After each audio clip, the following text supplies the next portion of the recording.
The Friday night lights blazed over the football field in Coronado, illuminating the crisp autumn air and the expectant faces in the stands. Daniel Mercer sat near the top row, his posture perfectly still, hands folded over his lap, eyes locked on his son Ethan darting down the field. The crowd roared with every tackle, every pass, every touchdown. Yet Daniel remained quiet. He clapped just once when Ethan made a clean catch and returned to his spot, unmoved by the applause and indifferent to the attention. At first glance, he looked like any other parent, tall, broad-shouldered, casually dressed in a dark jacket, blending in with the bleachers. No hats with military insignia, no bragging stickers on his car, just a quiet, solitary figure observing his child.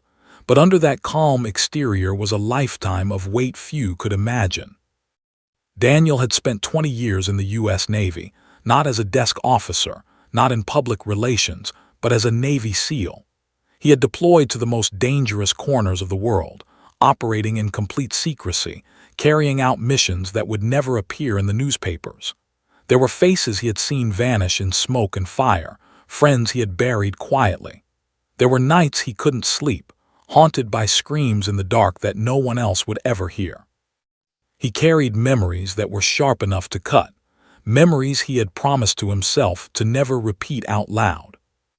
He had retired not for glory or comfort, but because every mission had taken a piece of him. The scars weren't just on his body, they were in his mind, in his dreams, in the silence he carried like a shield. Daniel wanted nothing more than to be a father, to watch Ethan grow, to teach him right from wrong, to sit in the bleachers without drawing attention, to experience the normalcy he had missed for so long. Yet tonight, quiet would not protect him. From the opposite side of the stands, assistant coach Ryan Kessler had noticed Daniel, had heard whispers, and now had an idea. Ryan thrived on attention. He thrived on proving his status. He had spent years exaggerating stories, inflating achievements, and showing off just enough to impress the wrong crowd. When another parent mentioned that Daniel Mercer had been a Navy SEAL, Ryan's mind lit up. Here was a target, a chance to claim dominance in front of a public audience. With a smirk, he leaned back in his seat, arms crossed, scanning the stands like a predator. His voice carried across the bleachers as he called out, "Oh yeah, a SEAL, what was your call sign?" The words echoed in the crisp night air, bouncing off the metal bleachers and the sideline benches. A hush began to spread through the parents and spectators. Players on the field slowed mid-play, instinctively noticing something unusual. Ethan froze in mid-run, the football tucked under his arm, cheeks flushing with embarrassment. He knew his father didn't like attention. He knew his father didn't seek recognition. And now, the spotlight had been forced on him. Daniel remained still for a moment, feeling the energy of the crowd shift. The mocking tone, the public challenge. It was precisely the sort of situation he had been trained to handle in high-stress operations, though no one in the stands had any idea. He didn't flinch. He didn't raise his voice. His calm demeanor, so practiced over decades of life-or-death missions, radiated authority. Ryan leaned forward, grinning, expecting hesitation, expecting a stumble. Instead, Daniel stood slowly, his tall frame commanding attention without a single word. His movements were deliberate, unhurried, and precise. Every inch of him screamed discipline. The crowd leaned forward slightly, sensing a shift, even if they didn't know why. Then Daniel spoke, 2 words. "Red tide." The phrase cut through the night like a blade. Ryan froze. The crowd didn't know what had just happened, but the tone in Daniel's voice carried weight that no one dared challenge. 3 rows down, a man with silver hair and a small trident pin in his lapel stiffened instantly. His fingers tightened on the railing as he glanced at Daniel, then back at Ryan, disbelief flickering across his face. The words "Red Tide" were not a casual nickname. They were a call sign tied to a mission so secret that almost no one outside the U.S. Navy SEAL community knew it existed. Even without recognition, the aura of command and history surrounding Daniel was palpable. The crowd, sensing the tension, leaned in, murmurs spreading quietly like a wave. Ethan's face had gone pale. He had never seen his father project this kind of authority. Ryan's smirk faltered. He glanced at the older man who had reacted, the trident pin, the posture, the barely suppressed intensity. It all made Ryan hesitate for the first time that evening. He had been preparing for a laugh, a joke, a moment of public humiliation. But now, something deeper was in play. Daniel Mercer didn't need to elaborate. He didn't need to justify. Red Tide carried years of discipline, secrecy, triumph, and tragedy, all in 2 words, and everyone in the stands, whether they realized it or not, felt it. The night, once full of the ordinary sounds of cheering, whistles, and sneakers on turf, had grown quiet. Eyes shifted. Conversations paused. Ryan could feel, somewhere deep in his chest, that he had crossed a line, one that could never be uncrossed. Daniel returned to his seat, hands folded, posture unchanged, calm restored. Ethan exhaled slowly, relief mixing with awe. The football game continued, but the energy in the bleachers had transformed. This was no longer about a high school sport. This was about respect, about history, about the invisible weight of courage and sacrifice carried by a man who never wanted attention until attention found him. And in the back of Ryan's mind, an unsettling thought settled. He had just underestimated a seal. Ryan Kessler leaned back in his seat, chest puffed out like a rooster crowing in a quiet barn. The word Red Tide hung in the air, sharp and heavy, but he refused to let it intimidate him, at least not yet. He thrived on attention, on the roar of approval, on moments where he could demonstrate superiority. He had spent years building an image of control, of knowledge, of charm. Tonight, in front of the bleachers, he saw an opportunity to cement that image. "Red Tide, that's cute," Ryan said, loud enough for the nearest parents to hear. His grin stretched wide. "Sounds like one of those made-up call signs guys tell people so they look cool." The crowd murmured, a low wave of anticipation running through the stands. Some glanced at Daniel, curious, others at Ryan, sensing the tension.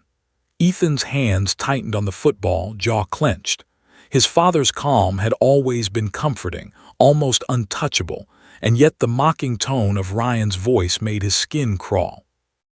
Ryan's eyes flicked around, gauging reactions. He saw only half the bleachers, but that was enough. The parents nearest him leaned in, curious. A few younger players on the sideline stopped, some whispering, others giggling nervously. Ryan was sure this was his moment. He could assert dominance, turn Daniel's silence into a joke, and everyone would remember him as the bold one. Daniel remained seated. He didn't shift. He didn't flinch. His eyes, dark and focused, held Ryan's gaze. There was no anger there, no panic, no hesitation. The quiet discipline of decades spent in life-or-death operations radiated from him. It was a calm so profound it unsettled Ryan in ways he couldn't immediately identify. Ryan's grin faltered for the briefest moment, but he masked it with bravado. "Come on, Dad," he said mockingly. "What else do you hide behind those glasses and that stoic face? Come on, tell us your real story. Or are you just another poseur?" The words landed differently than he expected. Instead of inciting fear, Daniel rose from the bleachers with a slow, deliberate movement. His broad shoulders squared, his posture flawless.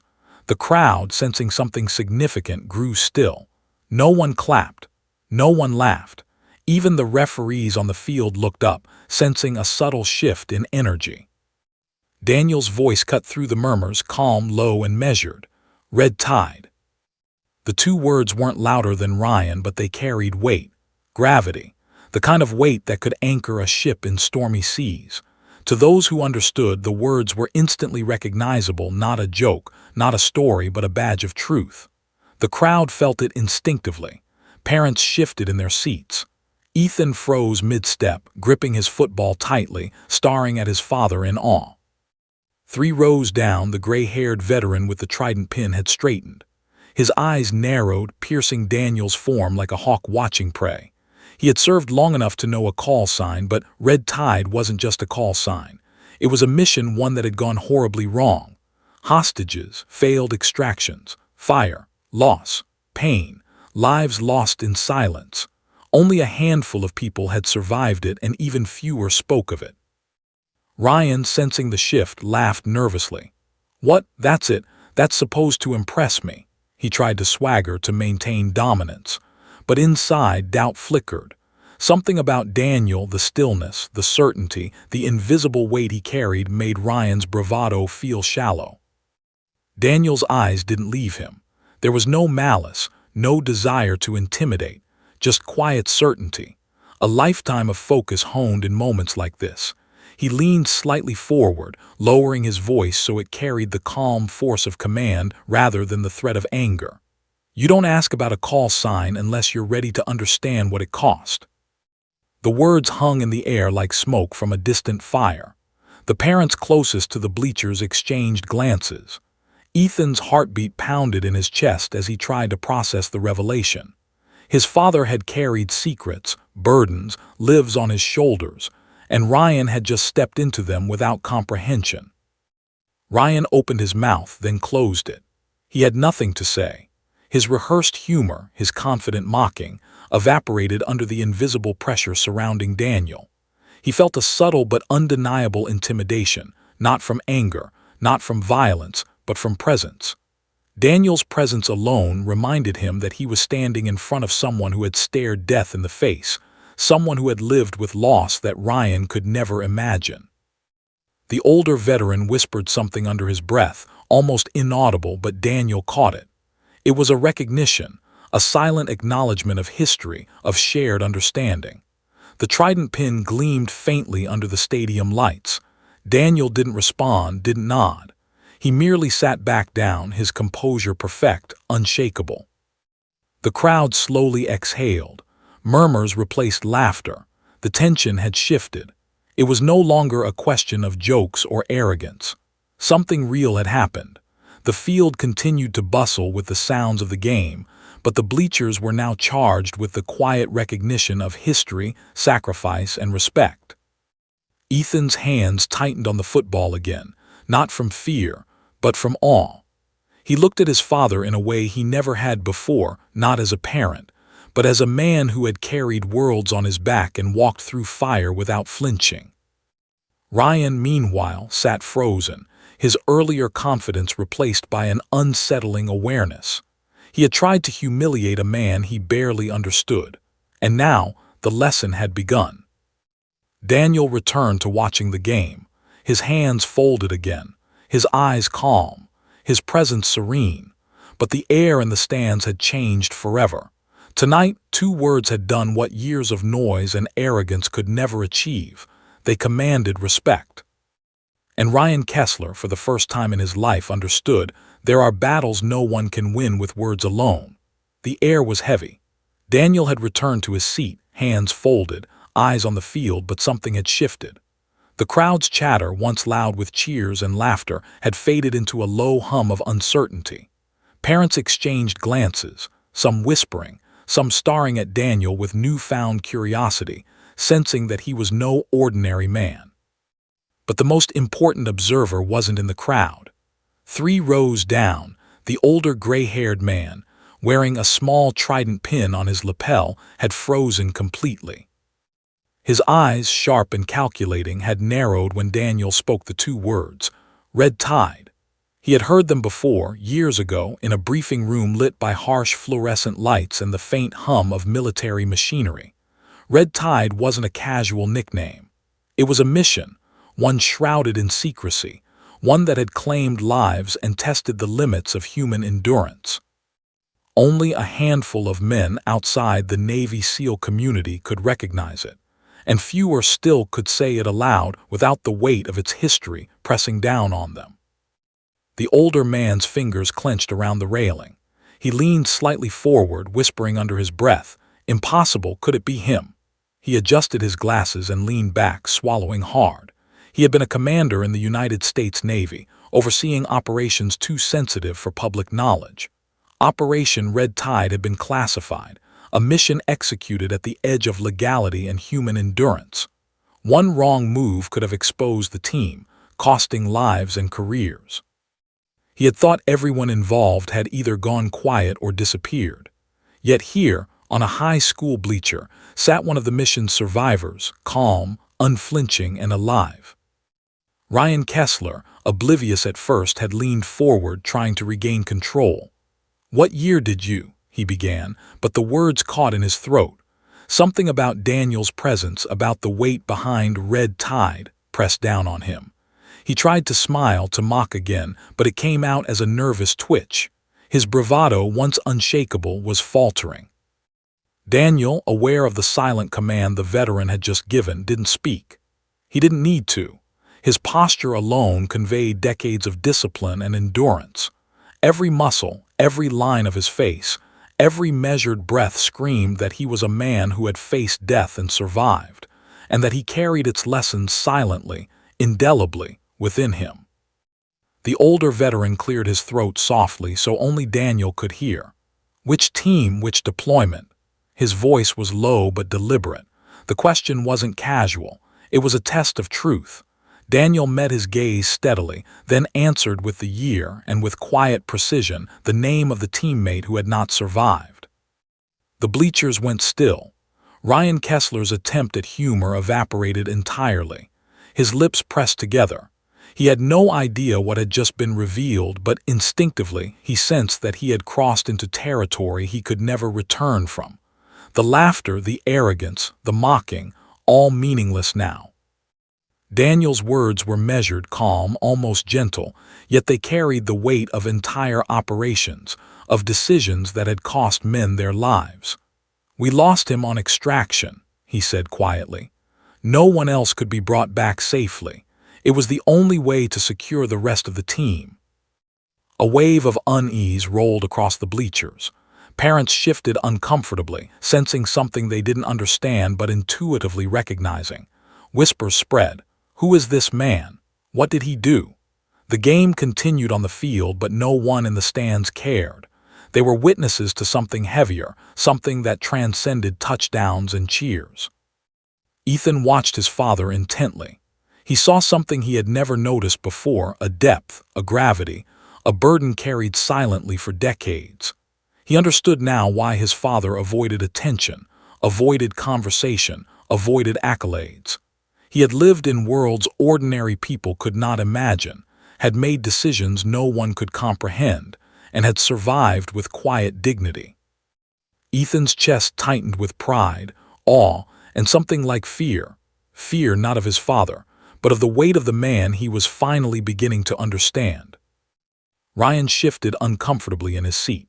He tried to crack a joke again, to force a laugh, but his voice sounded hollow, unconvincing. The energy of the bleachers was no longer his to control. He realized slowly, uncomfortably, that he had mocked someone who had seen death face to face, who had carried responsibility for lives far beyond his comprehension, and who could stare at him without the slightest flicker of intimidation. And that man, Daniel Mercer, didn't need to raise a hand. His mere presence, his calm, his measured words, had done more damage to Ryan's ego than any shouting ever could. The older veteran leaned back in his seat, eyes still fixed on Daniel, as if cataloging and confirming every detail. He knew the scars in Daniel's mind were invisible, yet unmistakable. He knew the discipline that allowed a man to survive red tide required more than physical endurance. It demanded restraint, patience, courage, and a willingness to bear burdens silently. Parents nearby began whispering to each other. "Did you hear what he said? He was a Navy SEAL. That was a call sign." The words carried a mixture of awe and fear. Ryan Kessler, sensing his control slipping, swallowed hard. For the first time he felt small in comparison, exposed in a way he had never been. Daniel returned his gaze to the field. Hands folded, posture perfect. Calm, serene, untouchable. The crowd could sense the shift even if they couldn't name it. Respect had replaced mockery. Curiosity replaced casual laughter, and a quiet authority had taken over the stands, the kind that cannot be fabricated, cannot be faked, and cannot be challenged by bravado alone. Ethan's eyes were wide, but his pride was fierce. He had witnessed something rare, a man who had endured unimaginable trials, who had carried the cost of war silently, standing in a high school bleacher in Coronado, teaching a lesson without raising his voice. He understood now what courage, honor, and sacrifice truly looked like. Ryan slumped slightly in his seat, his chest tight, his jaw clenched. He had tried to humiliate, to mock, to assert dominance, but he had failed utterly. The lesson had already begun, and it all started with two words: red tide. The night had changed. The stadium lights above Coronado glared down on the football field, but the energy in the bleachers had shifted entirely. The crowd, once loud with cheers and chatter, now hung on an invisible thread of tension. Daniel Mercer remained seated, hands folded neatly over his lap, posture perfect, eyes calm. He watched the game with detached attention, but the world around him had changed. Parents whispered in low tones, glancing between him and Ryan Kessler, whose earlier bravado had evaporated into nervous fumbling. 3 rows down, the older veteran with the trident pin had leaned forward again. His gray eyes were sharp, scrutinizing Daniel as if every line of his face, every muscle in his posture, carried secrets that could not be spoken aloud. He had seen many men in his time, but Daniel's presence radiated a quiet power few could comprehend. The call sign, Red Tide, alone had signaled an operation of grave danger, classified, deadly, and nearly forgotten. Ryan, sensing the weight of the room shifting, tried once more to recover control. "So, what happened?" he asked, his voice forced, strained with false confidence. He glanced around, noticing that several parents were now whispering in hushed tones, some even glancing at him with faint disapproval. But he didn't realize the danger in his question. Daniel's head tilted slightly, a subtle movement almost imperceptible. He had been trained to control his body language perfectly, to convey authority without unnecessary words. "Red Tide," he said again, his voice steady, "was a hostage rescue mission. Extraction failed. Communications were compromised. Reinforcements arrived late." The words were delivered without dramatization, but their weight crushed the space around them. Those who understood recognized the hidden horrors in every phrase. Parents who did not understand felt it intuitively.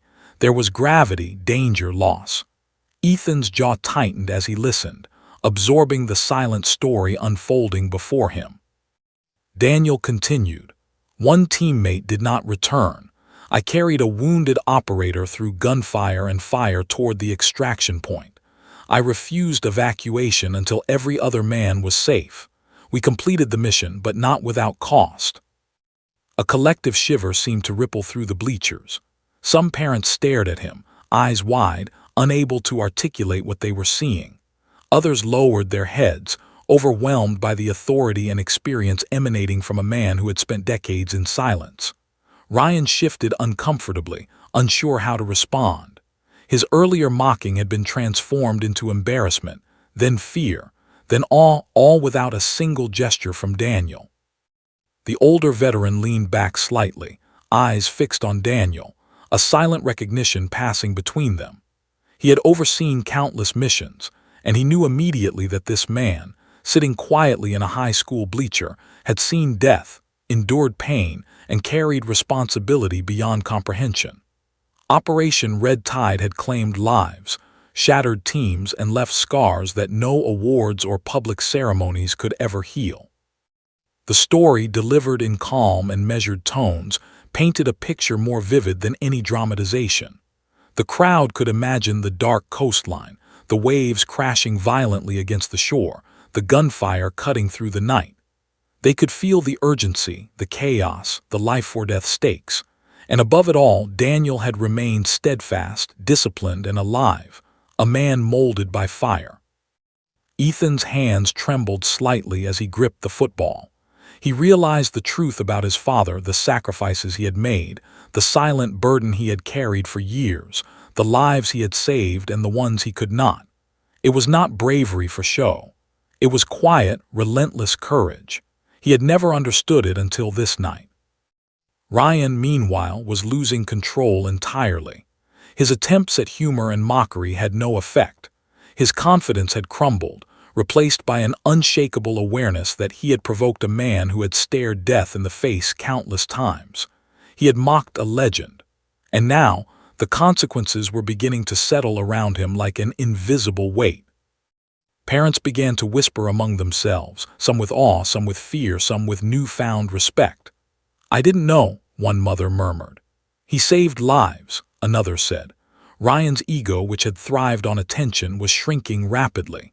He had underestimated the gravity of Daniel's history, the unspoken authority of a man who had walked through fire, survived, and carried the cost silently for decades. Daniel spoke again, his tone gentle but firm. "We don't talk about these things publicly. We carry them silently. We endure, we act, and when the world demands, we give more than it asks without question." The weight of his words sank into the crowd.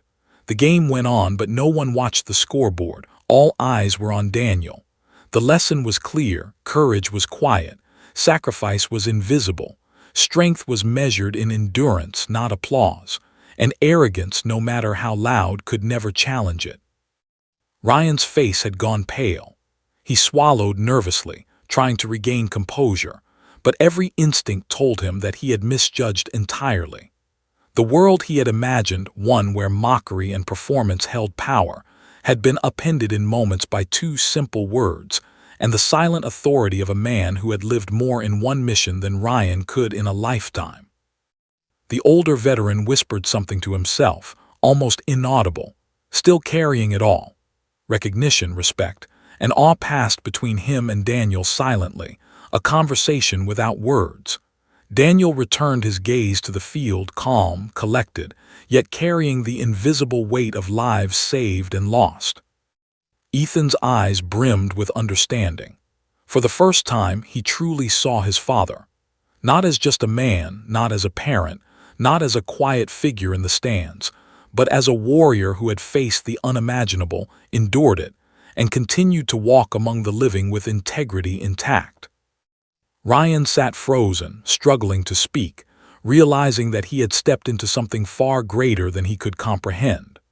The night had changed, the bleachers had changed, and in that moment, a lesson about respect, sacrifice, and the silent authority of true courage had been imparted, one that would ripple far beyond the stadium lights. Daniel folded his hands once more, posture perfect, eyes calm. He had said what needed to be said. He had not sought recognition, but the truth had been revealed quietly and irrevocably, and everyone present, whether they understood fully or not, felt it. A man like Daniel Mercer was not someone to mock. The night air in Coronado was crisp, filled with the smell of turf, sweat, and autumn leaves. The football field roared with cheers and whistles, but in the bleachers, a different drama had unfolded. Daniel Mercer sat quietly, hands folded, posture impeccable, eyes calm, but the invisible weight he carried hung over everyone like a storm cloud. The crowd had gone still, whispers spreading in hushed tones, curiosity and awe rippling through parents and students alike. Even the referees seemed tense, as if sensing an invisible shift. Ethan sat beside his father, gripping his football. He had watched him all these years, respecting him, loving him, but never truly understanding. Daniel had always been quiet, sometimes distant, carrying a calm that Ethan assumed was simply personality. But now, after hearing the truth of Red Tide, the operation, the danger, the losses, the son's perception shifted entirely. He saw the father not as a quiet man on the sidelines, but as a man forged by fire, tested in worlds ordinary people could not imagine, and tempered by loss and endurance. Ethan's chest felt tight. He thought back to the nights he had heard muffled sighs from the living room, the quiet packing of his father's feet, the occasional tears that Daniel had wiped away before anyone could notice. He remembered fireworks, how his father would flinch, as though the noise could awaken old ghosts. The cemetery visits, Daniel had called them reunions with old friends, suddenly made sense. The distance his father sometimes kept wasn't indifference. It was survival, a quiet discipline passed down only to those who could carry it. Ryan Kessler, meanwhile, fidgeted uncomfortably in the bleachers, glancing around at the crowd. His arrogance had evaporated. Every joke, every mocking comment had failed. He had attempted to humiliate a man who had stared death in the face and survived. Now, confronted with the reality of Daniel's experience, his own bravado seemed shallow, even pathetic. He tried to force a smile, but it felt hollow. He shifted in his seat, realizing he had no control, that the crowd's respect had quietly shifted to Daniel. Daniel's gaze remained fixed on the field, but his presence spoke louder than any words could. He had carried the weight of red tide silently for years, and in a few measured sentences he had conveyed its magnitude to the world. His calm, composed authority drew the attention of everyone in the stands. Parents whispered to each other, some leaning forward as if to confirm what they'd heard, others shaking their heads in awe. "He really was a SEAL," one mother said quietly. "And he carried that all this time," another added. Ethan's eyes welled up with emotion. He realized he had misunderstood his father's quietness for aloofness or disinterest. The truth was the opposite. Daniel's silence had always been an extension of his discipline, a shield protecting himself and his family from the weight of memory and experience. And now, for the first time, Ethan felt the enormity of what his father had endured, the life-and-death decisions, the loss of teammates, the unspoken pain carried across oceans and continents. Ryan attempted to break the tension with a joke, trying to reclaim some control, but the words stuck in his throat. His voice sounded forced and weak. He glanced at parents and players, trying to gauge reactions, but he saw only awe, curiosity, and, in some cases, judgment. His previous mockery now appeared reckless and ignorant. He had underestimated Daniel's presence, his history, and the silent authority that came from surviving unimaginable experiences. The older veteran, still sitting a few rows away, leaned slightly forward, eyes locked on Daniel. He whispered almost to himself, a quiet recognition, still carrying it all. The words conveyed respect, understanding, and acknowledgement of the invisible burden Daniel had borne for decades. The veteran's reaction added weight to the lesson unfolding before the crowd. Real strength is quiet, and some lessons are best learned through observation rather than confrontation. Daniel finally spoke again, calm, steady, measured.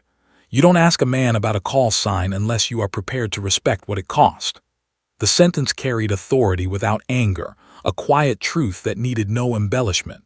Parents, players, and students absorbed it, the full meaning sinking in slowly, like a stone dropped into still water. The waves of understanding rippled outward, touching everyone present. Ethan exhaled, finally able to process the magnitude of the moment. He realized that courage, integrity, and resilience weren't flashy or performative. They were silent, unassuming, and unshakable.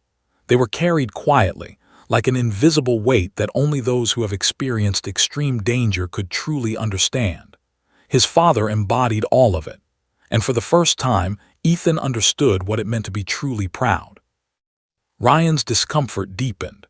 He shifted in his seat again, realizing that his efforts to dominate the moment had failed. He had mocked a man who had lived with responsibility, risk, and loss on a scale Ryan could never comprehend. His bravado was irrelevant, his performance meaningless. Daniel's calm authority had eclipsed him entirely. Parents began whispering amongst themselves, some exchanging looks of admiration, others sharing subtle nods. The energy of the bleachers had shifted from casual entertainment to silent observation, a recognition of something extraordinary. Daniel's presence had altered the mood entirely. It wasn't fear, it wasn't intimidation, it was respect, deep and instinctive. Ethan glanced at his father once more, feeling a new sense of connection and understanding. This was more than admiration. It was a realization that Daniel had lived a life shaped by sacrifice, discipline, and courage beyond measure. And while Daniel would never ask for recognition, Ethan knew he had earned it. Ryan slumped back in his seat, a quiet tension enveloping him. The lesson had been delivered. It wasn't loud or aggressive, but it was undeniable. Daniel's quiet strength, his composure, and the weight of his past had reshaped the narrative entirely. 2 words, red tide, had begun a chain reaction, altering the perception of everyone present. The game continued, but the bleachers had changed. The crowd no longer cared about scores or touchdowns. They were witnesses to courage, endurance, and the unspoken gravity of a life forged in extremes. And in that silence, Ethan realized that the man beside him was more than a father. He was a warrior, a survivor, and an example of what true strength looked like. By the next morning, Coronado had begun to stir, but the story of Daniel Mercer and red tide had already taken root in the town. The bleachers of the football field were empty now, the night's excitement replaced by sunlight and the distant hum of traffic along the coastline. Yet the impact of what had occurred lingered, as if the air itself carried the weight of two simple words that had shifted perception and command. Parents who had witnessed the previous night's scene were already discussing it quietly. "Did you hear what he said?" One whispered to another over coffee at the local diner. "Two words," the other replied, shaking her head. "Red tide, I think he really was a seal." Murmurs spread like wildfire. People who hadn't been at the game were now asking about Daniel, and those who had were exchanging awestruck glances. The story didn't stay contained. Veterans who lived quietly in Coronado began to notice. Some had been in service alongside Daniel. Some had heard whispers of the Red Tide operation in hushed meetings years ago, and others had only known him by reputation. They reached out to confirm details, carefully, discreetly, enough to verify credibility without revealing classified operations. The recognition was unanimous. Daniel Mercer was exactly who he said he was, and the story of his past was not exaggeration or myth. Meanwhile, Ryan Kessler tried to maintain normalcy at school. He had expected the laughter of the bleachers to fade overnight, for the incident to be remembered as a joke, another story to mock, but it didn't fade. Emails had already started circulating among parents and staff, recounting the previous night's scene. "He handled that so calmly," one wrote. "You don't challenge a man like that." Another noted, Ryan's comments were inappropriate. The tone of community perception was shifting. The school administration began taking notice. A formal review was scheduled to assess Ryan's conduct.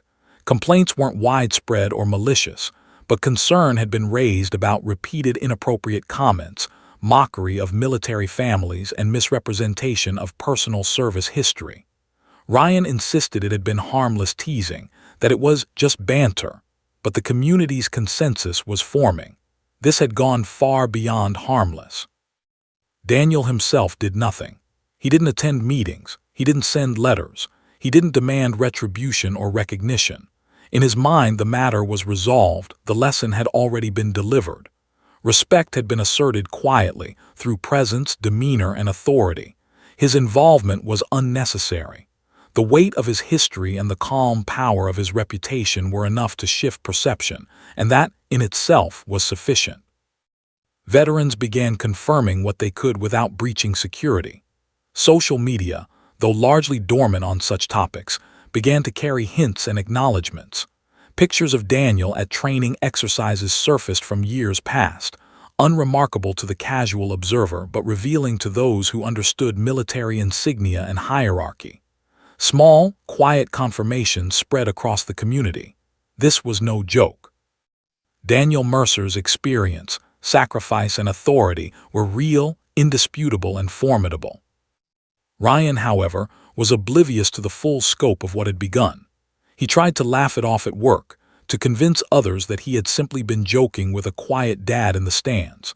But whispers followed him everywhere, in hallways, in classrooms, in the cafeteria. Veterans in town shook their heads at the audacity of his mockery. Parents avoided eye contact, some giving curt nods of recognition to Daniel when they passed him on the street.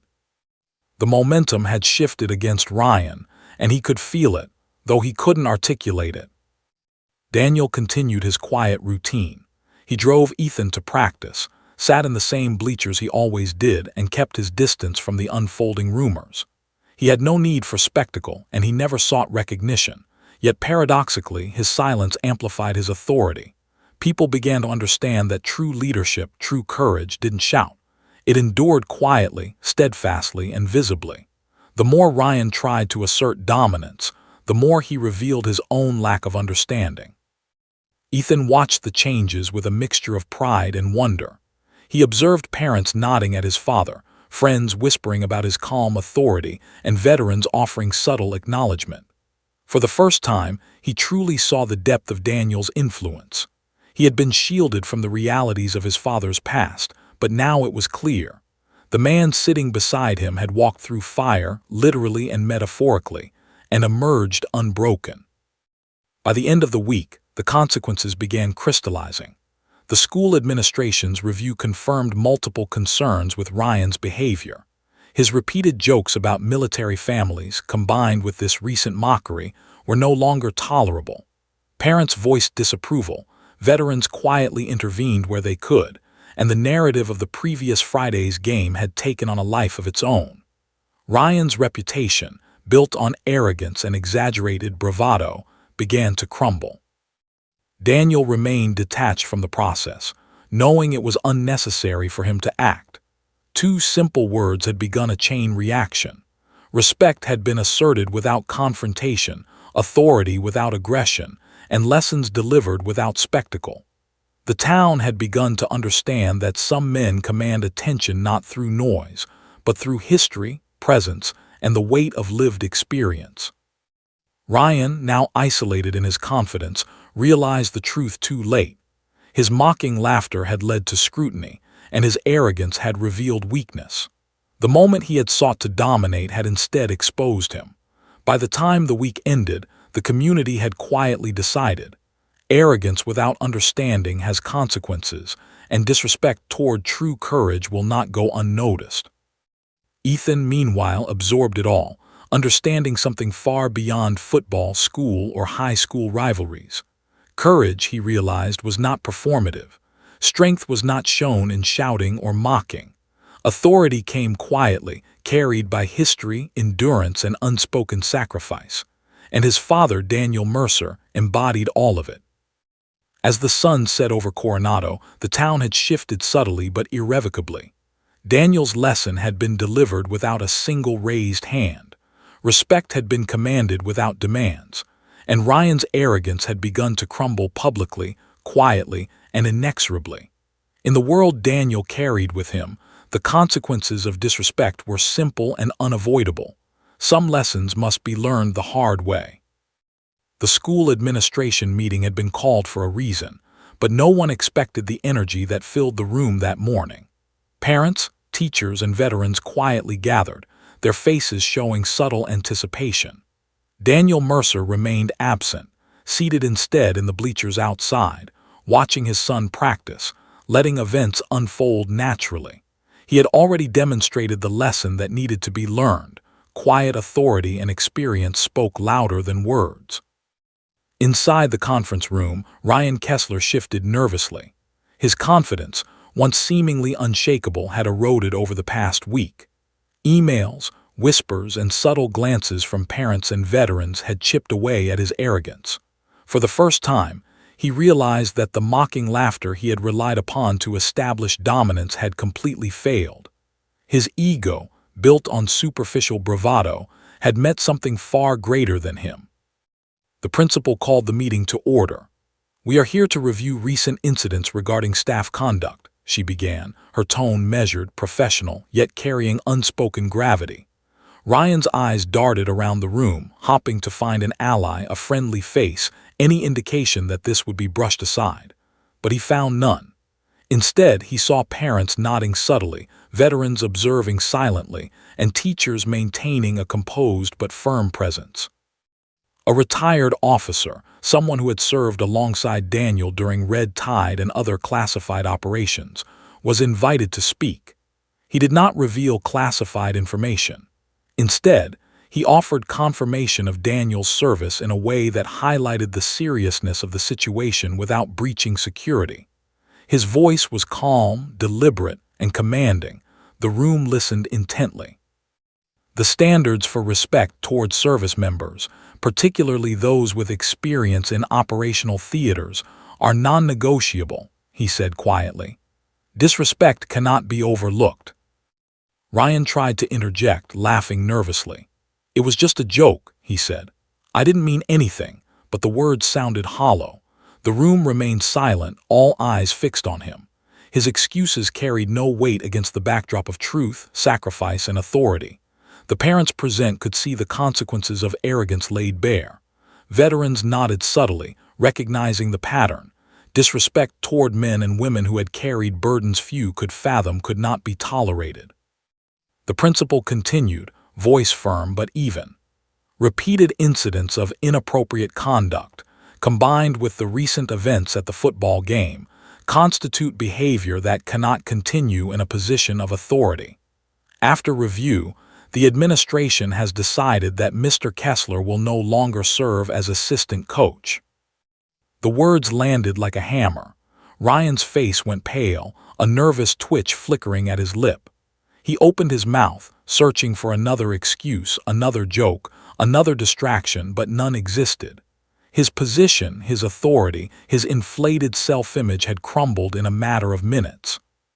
Parents exchanged quiet nods, some subtly clapping, others offering muted sighs of relief. The decision wasn't punitive in the sense of revenge. It was corrective, moral, and necessary. Respect had been violated, and the natural consequences had now arrived. Outside, Daniel continued his quiet observation of the practice. Ethan sprinted down the field, football tucked tight against his chest, eyes bright with excitement and newfound admiration. His father's calm presence had already delivered lessons far beyond the game. It was a lesson in discipline, courage, integrity, and the value of measured strength. Ethan now saw clearly what it meant to be a man, to carry responsibility, endure hardship, and command respect without force. Back in the meeting, Ryan finally slumped, defeated. The realization of his arrogance's limits settled into him. No performance, no mocking joke, no attempt to dominate could ever replace genuine respect earned through experience and character. Daniel had demonstrated it with 2 words, decades of service and calm authority. And the town, the administration, and the veterans had confirmed it. The retired officer added quietly, "Some lessons cannot be taught in a classroom or through lectures. They are learned through observation, through experience, and through consequence." His eyes briefly glanced toward the doorway, knowing Daniel would understand. The room absorbed the weight of that statement, nodding silently in agreement. Ethan ran toward the sidelines, high-fiving teammates, unaware that outside, his father had silently acknowledged the outcome. No words were exchanged. No speeches were needed. Daniel's presence, demeanor, and history had orchestrated the lesson perfectly. Ryan had faced the natural consequence of ignorance and arrogance, and the moral balance had been restored without spectacle or drama. Parents quietly left the room, discussing what they had witnessed. Many began recounting the scene from the previous night's football game, emphasizing Daniel's calm authority and Ryan's misstep. The story spread through the town, reaching ears that Daniel did not intend or anticipate. But it was the truth. Respect must be earned, and arrogance at the expense of others carries consequences. Ryan, meanwhile, was left to absorb the reality of his situation. His career, his standing, and his credibility as a mentor were fractured. He had mocked a man who carried untold responsibility, and in doing so, he had revealed his own lack of character. The humiliation was not loud or public in a theatrical sense, but it was undeniable, permanent, and instructive. Ethan finally approached his father after practice, football clutched in his hands, eyes shining with admiration. "Dad, I didn't know," he said quietly. "I didn't know what you had done, what you carried." Daniel gave a small, calm smile. "You weren't supposed to," he replied. The weight of his past, the lessons delivered, and the outcome of the week had been sufficient. He had taught his son what mattered most: courage, integrity, and quiet strength. As the sun dipped behind the ocean, Coronado seemed to breathe easier. Respect had been asserted, arrogance had been corrected, and a father had quietly ensured that his son and a community would understand the true meaning of courage and accountability. The town of Coronado had settled into its usual rhythm, yet something had shifted quietly in its streets, its schools, and its hearts. The Friday night lights had dimmed, the bleachers were empty, and the football field sat in calm anticipation of the next game. But the events of the previous week, Daniel Mercer's quiet demonstration of authority, courage, and integrity, lingered, invisible yet powerful, like the echo of waves against the shore. Ethan walked beside his father that evening, football tucked under his arm, eyes wide with newfound understanding. He had seen his father in a way he never had before. Not just a quiet figure on the sidelines, not merely a parent, but a man forged in fire, tested by missions most could not imagine, and tempered by loss, discipline, and enduring strength. The quiet authority Daniel carried was a language Ethan now understood. It spoke of sacrifice, of courage, and of the weight of responsibility. "Dad," Ethan said finally, his voice breaking the comfortable silence between them, "why didn't you ever tell me about any of this before?" Daniel's gaze shifted toward the horizon, the sun dipping low over the ocean, casting long shadows across the sand and streets. His expression remained calm, measured, yet carried the invisible weight of decades of experience. "Some things," he said softly, "are not for words. They are carried quietly, silently. Lessons are often learned by observation, by experience, by endurance." Ethan nodded, understanding in a way that transcended explanation. He realized that his father's silence had been a form of protection, a discipline designed not only to shield himself, but to shape those around him through example rather than lecture. He had watched Daniel handle mockery, arrogance, and ignorance without anger, without spectacle, commanding respect through presence alone. The town, too, had absorbed the lesson. Parents who had witnessed the incident whispered about the quiet power of respect, the invisible authority of lived experience, and the consequences of arrogance. Veterans and older community members nodded subtly in recognition of what had transpired. Ryan Kessler's downfall, while personally humbling, had served as an example of accountability, demonstrating that mockery and ignorance cannot withstand the weight of true courage and integrity. Ethan's eyes followed his father as they walked past the bleachers, now empty, yet resonating with invisible history. He thought of Red Tide, the mission that had defined his father's life in ways words could never capture. He thought of the teammate lost, the risks endured, and the sacrifices made silently. And he realized, finally, that the world was full of invisible burdens, carried by men and women who never sought recognition, but demanded respect simply by surviving and continuing to live with integrity. Ryan, for his part, had retreated from the public eye, his confidence diminished, his arrogance tempered by consequences. His attempts to regain influence and charm had faltered, leaving him to confront the reality that not all authority is earned through words or performance. Some authority is lived, experienced, and demonstrated through actions and endurance that others may never see or fully comprehend. Daniel watched the sunset, a faint smile playing across his lips. He didn't need accolades, headlines, or applause. His life, his sacrifices, and the lessons he had imparted quietly were enough. Respect had been established, lessons had been delivered, and his son had understood in a way that mattered far more than any public recognition. Ethan would carry these lessons forward, not as stories of glory, but as living examples of courage, patience, and integrity. The community, too, had been subtly reshaped. Parents began to speak differently about courage, about authority, and about respect. They recognized that true strength was quiet, disciplined, and earned, not flaunted or forced. Teachers referenced the incident as a lesson in leadership and accountability. Veterans nodded quietly when passing by, a silent acknowledgement that Daniel Mercer's actions had restored a sense of moral balance and respect that could never be ignored. Ethan looked up at his father again, eyes shining with understanding. "I get it now," he said. "I see why you never boasted, why you stayed quiet. You didn't need to prove anything to anyone. You just lived it." Daniel's smile deepened, calm and knowing. "Exactly," he said. "And now you'll understand, respect is not demanded, it is observed. Strength is not announced, it is endured. Courage is not performed, it is lived."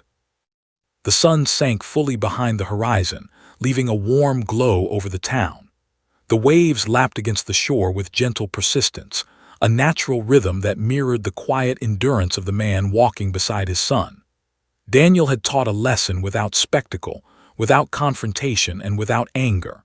And in doing so, he had left an indelible mark on his son, on the town, and on the very idea of what it means to be courageous. Ryan Kessler's lessons were harsher, learned the hard way.